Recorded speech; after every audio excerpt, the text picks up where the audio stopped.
Let us sit down.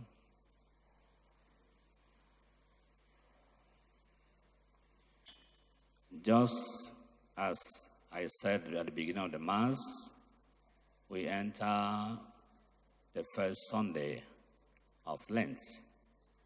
And the first Sunday of Lent, we are presented with a beautiful topic: temptation and the limits man has to put around himself, man and the limits he must put before himself.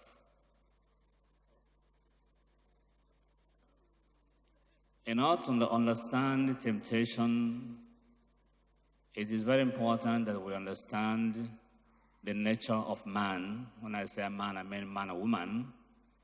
The nature of human being, we need to understand the very nature.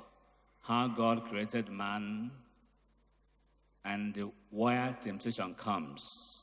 Temptation comes from going beyond limits. Going beyond limits. We are only tempted when we go beyond our limits. There's a limit we can go. There's a limit we cannot go. Any pressure, any desire to go beyond limits is what we call temptation. But if we remain within our limits, then we are tempted, but we stand. When we go above our limits or beyond our limits, it means we are tempted and we fall. Let us make a little reflection on the first reading and eventually the gospel, and of course St. Paul writing to his friends in Rome. Genesis chapter 2 and 3. If we understand clearly, I want you to pay attention. If we understand clearly the mind of the author who wrote the book of Genesis, especially 2 and 3, they try very well to make us understand who is man. And they made us understand what man is not. What human beings is not. And if there's any force or forces convincing human being to believe that he is not what he is not, that is temptation. The scenario that we have seen, we are told, Garden of Eden. We are told man was created, placed inside Garden of Eden. We are told about tree of life. We are told about the tree of knowledge of good and evil. And then appearance of a strange creature, serpent.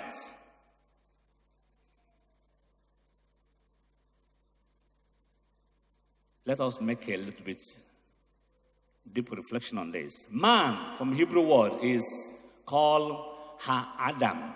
Ha-Adam. Ha-Adam, man.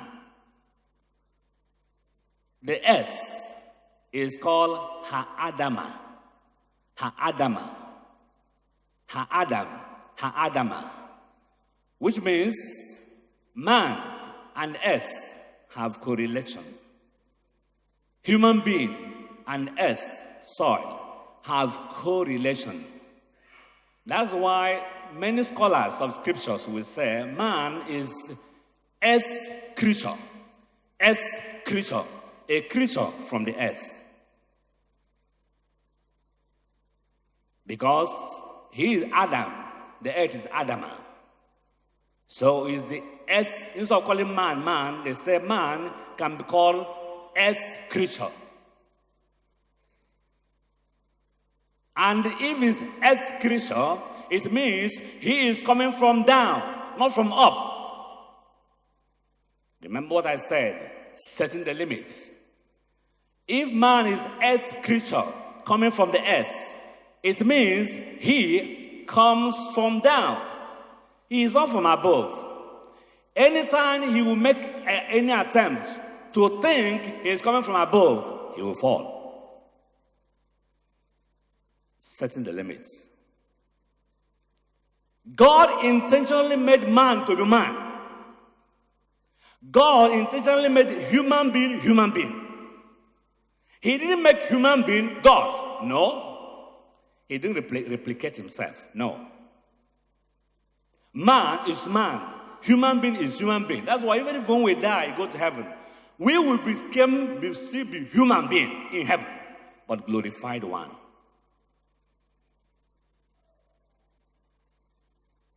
So the writers place for us scenarios. He says in the Garden of Eden. By the way, you cannot find the garden. This is from Genesis chapter 1 to chapter 11, we call it myth. From 1 to 11 is myth. Myth, not because it didn't happen. Myth is a way of communication, just like we have parables. The time this was written around 1000 BC. 10th century BC, the time of Solomon. In chapter 2 and 3 was, and up to Genesis, Exodus chapter 3. Therefore, what was being placed for us is very important, the scenario. So don't look for in the guide, don't make mistake and read from Genesis chapter 1 to 3 as a historical book, history. Somebody will ask, Adam and Eve, when they have children, Cain and Abel, and when Cain killed Abel, we are told Cain married somebody. Who was the one he married? We are reading the Bible as a history. It's not a history. It's a book of faith. It's meant to give us religious lessons. If you want to go to history, you can go to secondary university, study about history. But the Bible is not about, it's not a book of, it's a book of faith. It teaches knowledge. So, in that particular place, we are told, in the Garden of Eden, and that name is Garden of Delight, which means being in the presence of God. There was a tree of life, and there was a tree of knowledge of good and bad. Now, I don't know which guy. What would that tree be now? A tree of knowledge. What kind of tree would that be? That God says, eat everything, but don't eat this one. The tree of knowledge of good and bad is symbolic. The symbol of God's presence. The symbol of God himself. What is temptation? Temptation is this. Man is a thin creature. All of a sudden, there was a strange creature that comes in and says to man, you can replace God. You can replace God. Eat the fruits of this and that, evil and good. There's no fruit hanging there. But the devil says to the man, you can become God. Remember, setting the limits. Man is meant to be man. Human being is meant to be human being. No human being is meant to be God. No. God made us in that limit we have. We only operate within the limits of God. Only God has complete knowledge. That's why that knowledge, the tree of knowledge of bad and good, is God himself. Only God knows whatever that can be said to be good and whatever can be said to be bad. God knows everything. Man cannot know everything. Human being cannot know everything. And at any given period in time, or any time you and I decide to operate, to decide what we call our moral code, what is good for you and bad, that time you are replacing God. That's the temptation. The temptation of man is the act and the desire to replace God. How do I replace God?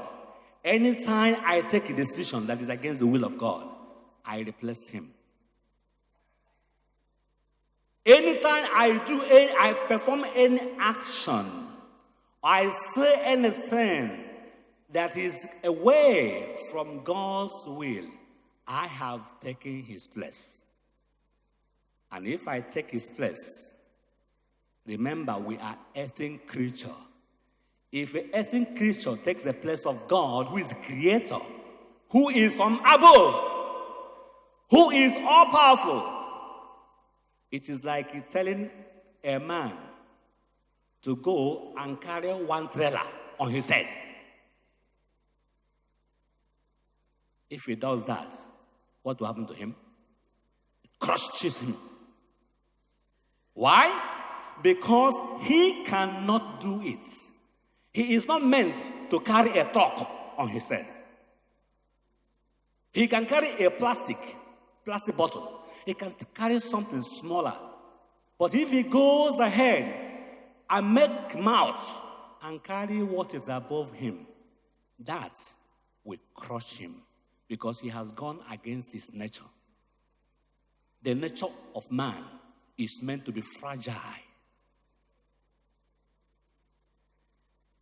The Satan or serpent that we always read about. I know after this, from this passage, whenever we see snake, we consider snake as devil. Even some people worship snake, I guess. Some people, when they see snake, they bow. Because this attribute started from the Hebrew side. The serpent is a symbol again. The serpent itself, or snake, has nothing to do with evil or good. Has nothing to do. But because, how does evil enter into man? How does evil sneak into human being? What makes you that when you sit down like this, all of a sudden one thought comes to your mind on how to do particular evil? How to snatch something from somebody? How to go and take somebody's wife? How to take somebody's husband? How to... What the thought comes into your mind secretly, because snake makes a move. This is the movement of snake. You cannot determine where it goes. It's not going straight. It doesn't do that. It's serpent. So evil enters into the heart of man in a cunning way. You think he's going this side, it goes the other side. You think he's going this side, it goes the other side. This is how evil penetrates into the heart of man. And when snake enters into the house of anybody, it doesn't make a noise. Snake nicely and go and hide somewhere. It's only when you're sweeping in your house. Hey! But when he enters, it doesn't do like dog. No! That way is how evil entered into the heart of man. And trying to convince you to do or be what you are not. That's why when people boast, when somebody says, know whom I am this, I am that, it's because the person doesn't know that he's an earthly creature. That's why I see the mighty man in valor, powerful man, greatest man, richest man, big man, small mosquito, one small mosquito, piap.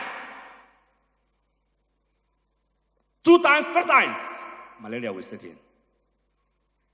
You see him crumbling. Before he knows, if it doesn't take time, he's already going back where he came from, earthly creature. Because he assumes what he is not. So the scenario put for us in the book of Genesis already tells us that God decides to create man this way. By his loving kindness, he comes in symbolically as a tree of knowledge of good and bad. In other words, God sees this man, human being, that you cannot decide for yourself because you are from here. You cannot. I will be guiding you. I will be leading you. So if I ask you to go this side, you go. Go that side, you go. Any day you will say, God would you mind give me a little time?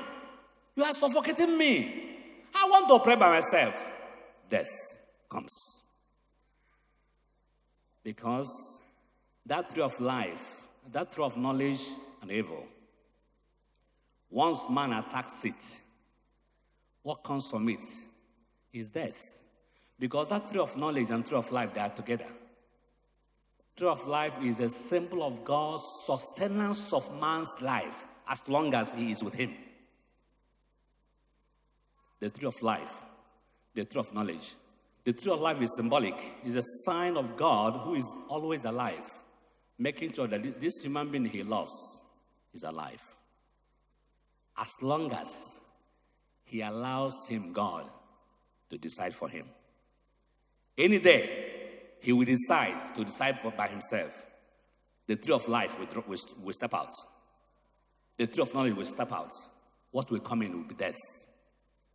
And that's why immediately the tree of life is out. Tree of knowledge is also out. Death, snaking. The serpent disappeared. After that event, you didn't see snake again. That symbol of evil disappeared. Because that's what the devil does. If he enters into us, he'll push us. The moment we are committing that sin, he'll step out. That time, you look around thinking, where are you? I thought you said you're going to protect me.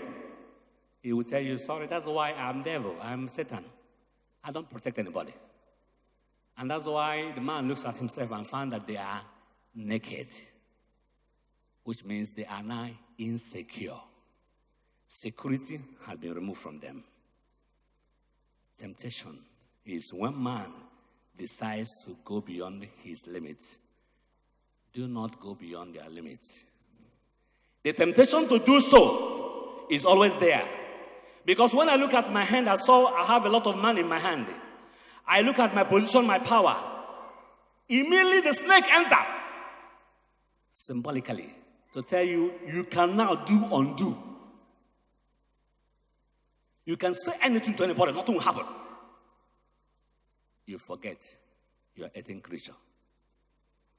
Devil blocks that space that you are Hadam and Hadama, the earthly creature. You are from earth. And if I'm from earth, the goal you have is to reach to the earth. So as you are walking on the ground, you are walking on yourself. As you are stepping on the ground, you are stepping on yourself every time. God is irreplaceable. When it was said, God cursed them, Adam, Eve, and then the snake. God does not curse anybody. No. He cannot. He wouldn't do so. God does not punish anybody. He wouldn't do so. What does it mean, curse? Curse is a reminder to man. If you do this, this might happen. Sin, evil destroys a man. God does not destroy man. Any man or woman who oppresses in evil, that evil will destroy him or her. It's not God who will curse the person. No. That's why if a man or woman does evil, but eventually turns to good, he will become good. But evil destroy. If you are a killer, you are killing people by poison. One day, you put it in your mouth. I've seen a man, around 1980, he was used to making poison. And one day he came to Ijabode and came down to East and was bragging that all his fruit trees, he has placed charms on them everywhere. Nobody should touch mango tree, nobody should touch pear tree. If we go there, we die, this and that. Bragging. That very night, mistakenly, or by divine operation, he didn't wash his hand. After mixing all those, he didn't wash his hand. And then he was eaten. And within a few minutes, he was complaining about his stomach. Eating creature. Crying. calling those the same people he was threatening. And when they came, immediately it was 8 o'clock. He died.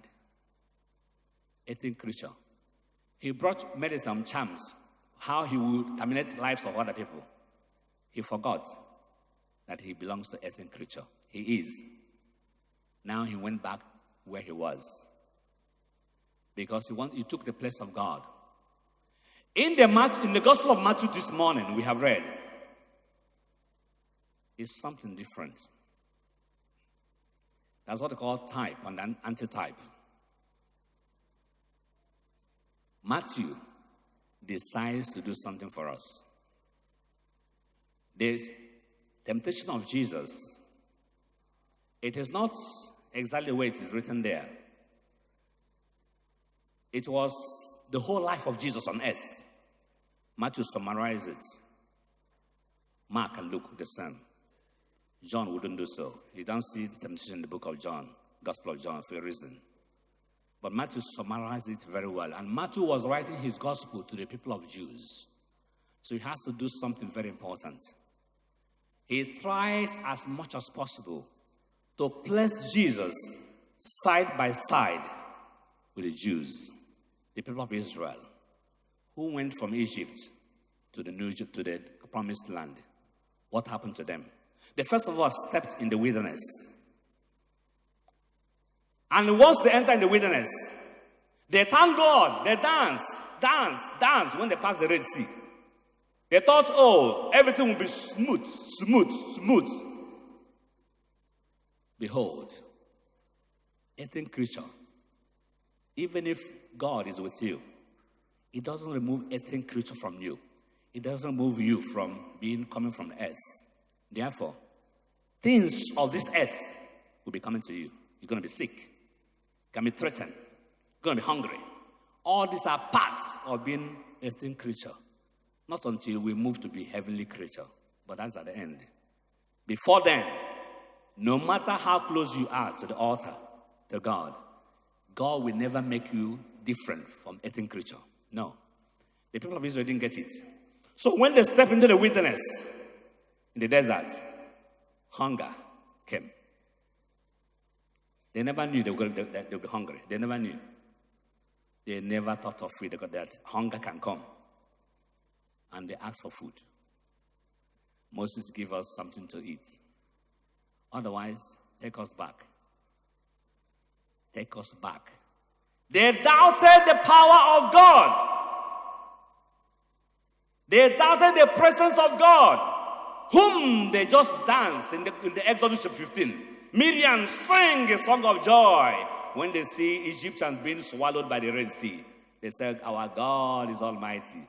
The question is, the almightiness of God, has it disappeared? Why can't we have food around us? Food everywhere. They forgot they are 18th creature. They doubted the power of God.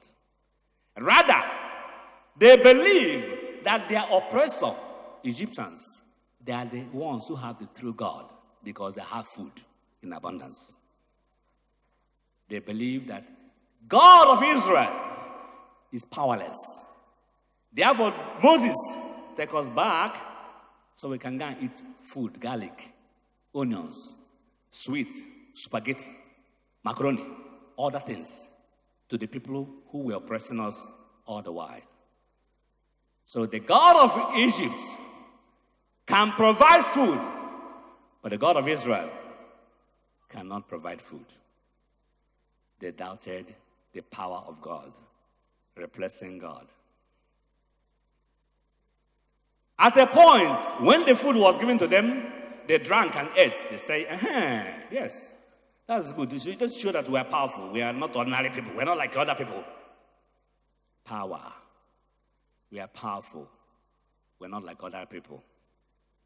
But in a short time, another thing sets in. They want to drink.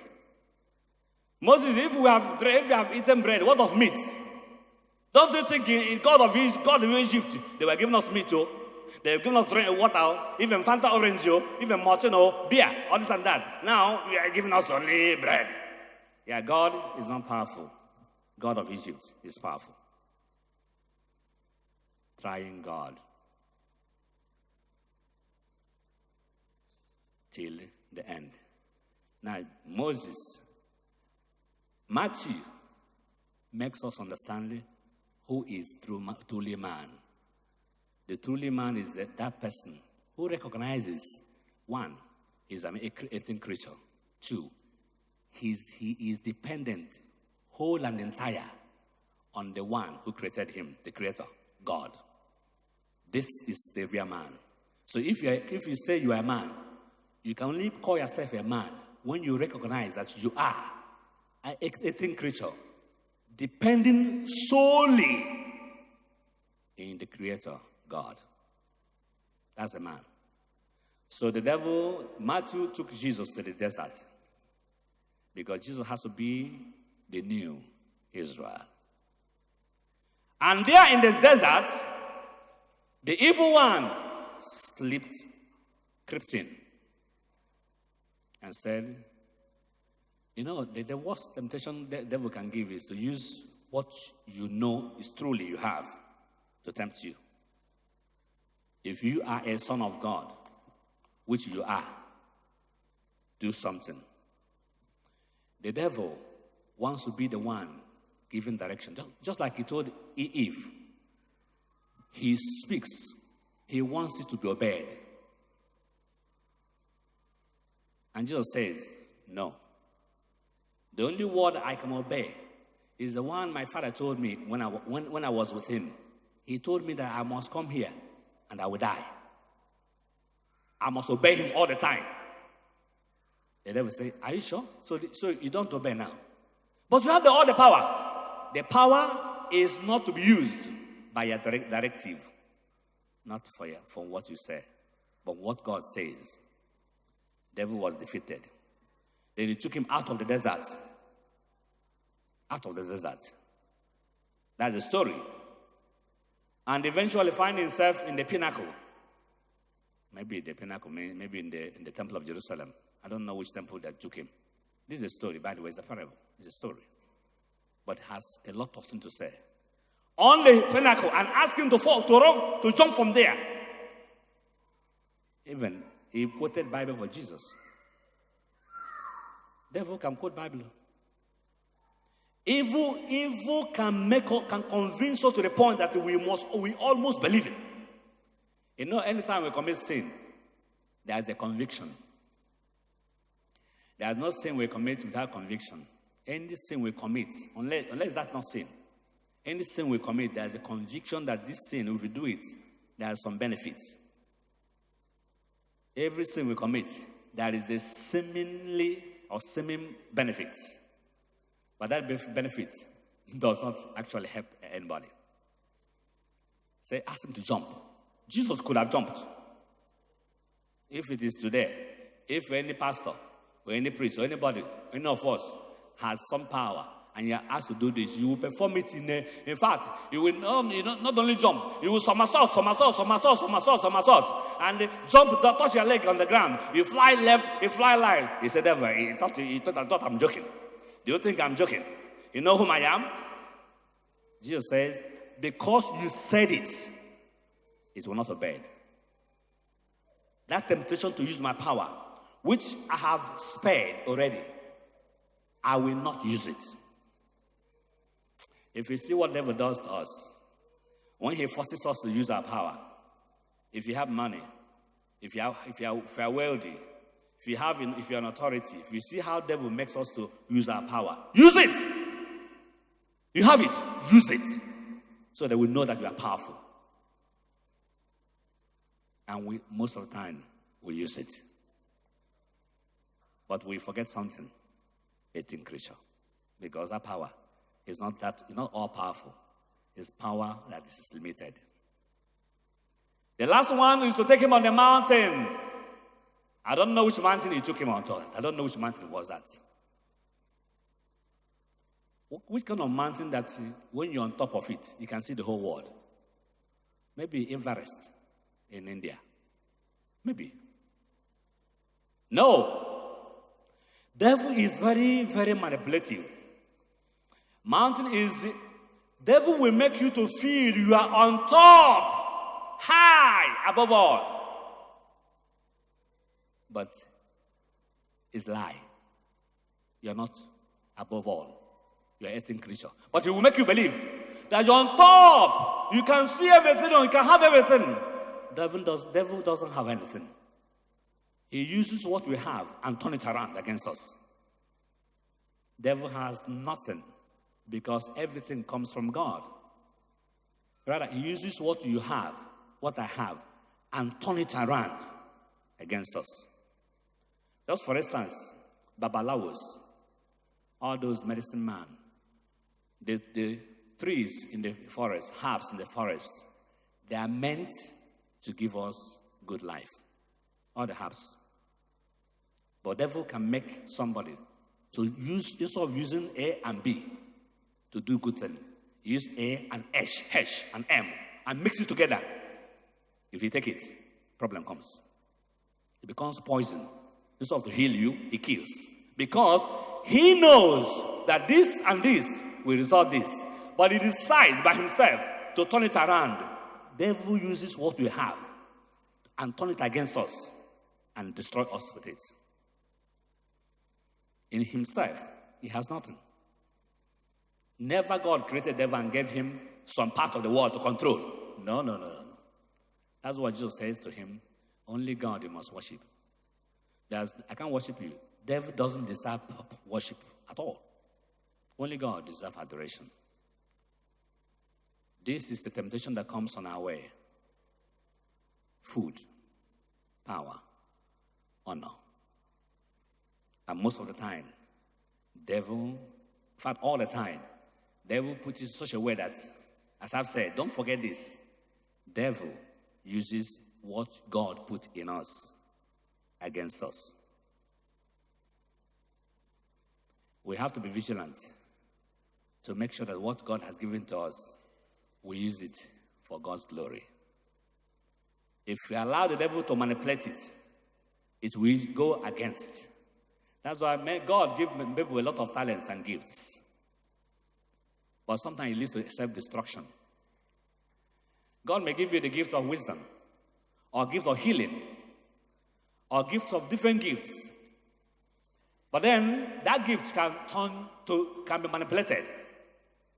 What devil does can be, if he gives you a gift of healing, and you're controlling 1 million people in front of you, 1 million people, and they will tell you now, you see, all these 1 million people, they are for you. You made it by yourself. You are very powerful. You are popular. Everybody's talking about you.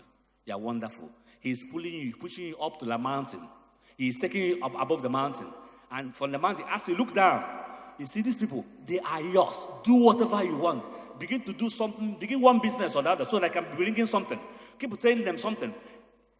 He will keep doing that to you until when he realizes you will have realized yourself. He step out. You crumble. He will use the same thing God has given you, turn it against you, remove humility from you, add pride to it. And once pride sets in, destruction comes. And people wondering, this man is gifted. Yes, he's gifted. But devil used it against him. That's why Paul gives us a very beautiful consolation. He says in the gospel, in the book, in the letter, his beautiful letter to Romans, he tries to compare Adam and Eve, Adam and Jesus, Adam and new Adam, Jesus. He says, though the new old Adam has done a lot of, he has tried his best to replace God, and we are suffering because of that. He tried his best to replace God. Because of that, the tree of life was removed from him. The tree of knowledge was removed from him. And death comes in. And we saw Cain killing Abel. We saw flood coming. A lot of it, death. All of a sudden, God sees that we are all gone. He came down and turned things around. So where there's death, he replaces life. Where there's disobedience, he was obedient unto death. Where this one failed, this one succeeded. And that's why we are rejoicing today. That's why we're sitting down here. Because he made things new. Now, you and I, we must not repeat what the old one did. The only way of not repeating it is this. Every time, whenever you close your eyes to pray, say, thank God, thank you for making me to understand that I am a earthly creature. I was thinking I was God, but I'm not. Help me to be humble. Help me to know that just as I'm walking on the ground, I am actually stepping on myself. You, God, one day, like if you go to the book of Revelation chapter 22, now you can see the tree of life now. This tree of life is now Jesus himself, who, having passed through the cross, can tell us now you can embrace this tree of life. That is God, Jesus himself. It is now in him we can now embrace the true life. But let us not allow ourselves again to decide for ourselves. Let the tree of knowledge of evil and good remain God himself alone, so the tree of life can stand. May the Lord Jesus give us the grace to obey him through Christ our Lord. Amen.